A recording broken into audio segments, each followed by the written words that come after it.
लाहौर को 7 साल लगे। मैं जब एज ASP लाहौर में गया तो मैं कराची से गया,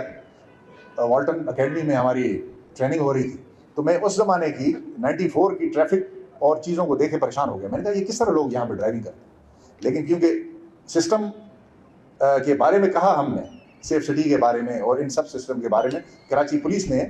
पहल की कि ये हमें चाहिए और हमें लगाना चाहिए, और गवर्नमेंट से प्लीड किया, लेकिन बदकिस्मती से वो थोड़ा जो डिले हुआ उन्होंने पहले लगा दिया 7 साल। अब मैं जाता हूँ तो उनका ट्रैफिक का सिस्टम बहुत ही सिविक सेंस बेहतर है हमसे, जबकि वो बहुत ही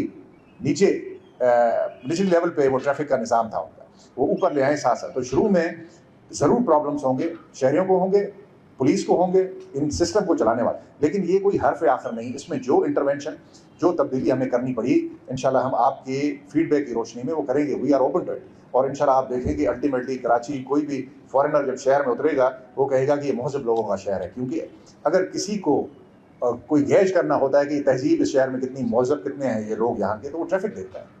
तो ट्रैफिक अभी देख के तो बदकिस्मती से वो अच्छा तासुर नहीं लेता, लेकिन मुझे यकीन है कि फ्यूचर में कराची के लिए, जो कि कराची तहजीब का एक मंबा रहा है, पूरे मुल्क को उसने आइडियाज़ भी दिए हैं, तहजीब भी दी है, हर चीज़ दी है, तो इंशाल्लाह ये फिर दोबारा पहल करेगा इस चीज़ में, और सिविक सेंस ट्रैफिक का कम अज़ कम इस शहर में दोबारा वापस आ जाएगा।